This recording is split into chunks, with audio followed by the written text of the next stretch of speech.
நம்ம படிக்கிறதுங்கிறது ஒரு ப்ராசஸ். அது ஒரு நாள்ல அந்த மிராக்கிள் நடக்காது. தினந்தோறும் படிக்கணும். அந்த கான்செப்ட புரிஞ்சுக்கணும்.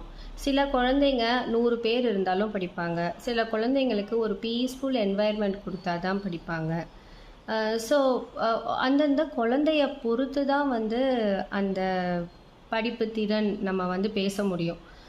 இந்த குழந்தை இப்படி இருக்குல்ல, அந்த குழந்தை அப்படி இருக்குல்ல நம்ம கம்பேர் பண்ண முடியாது. நம்ம குழந்தைங்க எப்படி அப்படின்னு நம்ம பெற்றோர்களா நம்ம தெரிஞ்சுக்கணும். அந்த குழந்தைக்கு என்ன மாரியான ஒரு கல்வி நம்ம குடுக்கணும். சில குழந்தைங்களுக்கு ஒரு தடவ படிச்சாலே புரிஞ்சிரும். சில குழந்தைங்களுக்கு 3 தடவ, சில குழந்தைங்களுக்கு அதுவே 10 தடவ படிக்கிற மாரி இருக்கும். படிக்கட்டும். அதே மாரி சில குழந்தைங்களுக்கு என்ன விதமான கல்வி குடுத்தா அவங்களுக்கு ஈஸியா புரியுமோ, அதுக்கேத்த மாரி அவங்களுக்கு குடுப்போம். ஆம். கம்பேர் பண்ணாதீங்க. சுத்தி இருக்கவங்க எந்த குழந்தையோடையும், எந்த குழந்தையும் கம்பேர் பண்ணாதீங்க.